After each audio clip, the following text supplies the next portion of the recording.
Welcome back to my channel mini cooking and blog. তো এর আগের দিন যে ব্লগটা দিয়েছি এতে ভালোই সাড়া পেয়েছি, তাই আজকে আরেকটা ব্লগ করব। তো সেদিন ভাজা পোড়ার ইফতার করেছিলাম, আজকে একটু নর্মাল ইফতার করব, সেটা আপনাদের সাথে শেয়ার করব। আশা করছি আপনাদের ভালো লাগবে। খালাক দুষ্টুমি শিখে গেছে, ও আমার সাথে দুষ্টুমি করে। আমি ভিডিওতে ভয়েস দেওয়ার সময় সবাইকে টাটা দিয়ে দাও, তো টাটা দিয়ে দাও। আসসালামু আলাইকুম। তারপরে সুবহানাল্লাহ, আলহামদুলিল্লাহ, ইল্লাল্লাহু রাসূলুল্লাহ, রাব্বি ইলমা জিদনি আল্লাহুম্মা আমুতু মাশাআল্লাহ জিদনি। তারপরে আলিফ বাতা পড়ো তো। আলিফ আল্লাহুম্মা আমুতু মাশাআল্লাহ।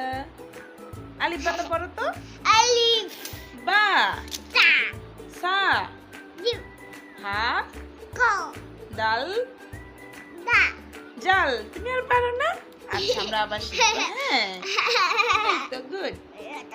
বলে দাও যে আমাদের ভিডিও যদি আপনাদের ভালো লেগে থাকে তাহলে অবশ্যই সাবস্ক্রাইব করে দিবেন, লাইক কমেন্ট শেয়ার করে দিবেন, এটা আমাদের রিকোয়েস্ট। বলো এটা দিয়ে হ্যালো হ্যালো করে, ফোন দিয়ে হ্যালো হ্যালো করে। একটা ফোন দাও তো ওকে। হ্যাঁ হ্যালো আব্বু, চকলেট নিয়ে আসো তো বাসায়। বলো হ্যাঁ আম্পা কি?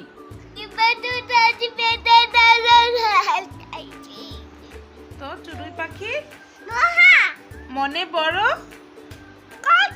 কান্না করো, কান্না করো, চড়ুই পাখির মতো কান্না করো।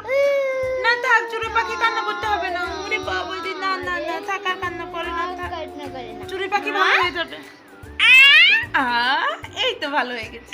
দুপুরের যে রান্না হয়ে গেছে সেটা একটু দেখায়। ও এখানে গরম গরম। তারপরে এখানে হচ্ছে গিয়ে মাছ ভুনা, তারপরে এখানে হচ্ছে ভেন্ডি ভাজি। একটা সবজি তো রাখতেই হয়। আর এখানে ডালটা করে রাখছি, কারণ হচ্ছে নামিয়ে রাখছি, সরি। এটা মিক্স করবে একটু পরে, মিক্স করে দেন বিকালে ভাজবে। এটা ভাজবে যে যারা চিড়া পছন্দ করে না তারা শুধু ভাজা পোড়াই খায়। এখানে হচ্ছে কি যেন বলে, ডাল, সরি, ছোলা বুট আর হচ্ছে আলু সিদ্ধ করে প্যাকেট করে রাখলাম, ফ্রোজেন করে। তো সেটা নামিয়ে রাখলাম, ভাজার সময় আজকে ডাল মিক্স করতে লেট হয়ে গেছে, 5টার পর হয়েছে। তো সমস্যা নেই, তাও আমি মিক্স করে 5-10 মিনিটের মতো রেখেছিলাম। তাও আমার মোটামুটি পেঁয়াজও ভালোই ফুলছে, যথেষ্ট, আর এর চেয়ে ফোলার প্রয়োজন নেই। তো আমি এগুলো মিক্স করে রাখছি, তারপরে একসাথে সব ভাজাবো। তো ভাজা পোড়াটা খাবো না বলছি, তারপরে আমাদের ঘরে কিছু পার্সন আছে যারা ভাজা পোড়া পছন্দ করে, তারা চিড়াটাকে পছন্দ করে না। তাদের শরীর খারাপ হলেও তারা ভাজা পোড়াই খায়। তো এখানে আবার চিড়া ভিজানো হচ্ছে। চিড়া কিন্তু এখানে দেখতে কম লাগছে, বাট পানি দিলে কিন্তু চিড়া ফুলে, এটা আমরা সবাই জানি। আর এখানে আমি এখন পেঁয়াজগুলোকে দিয়ে দিব তেলে।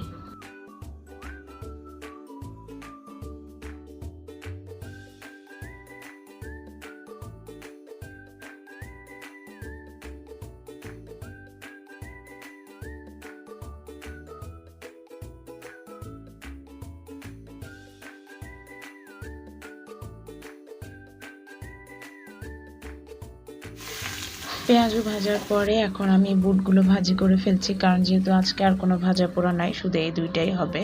তো লাস্টে তেলগুলো দিয়ে আমি বুটগুলোকে ভেজে নিচ্ছি, বুট বলতে ছোলা বুটকে।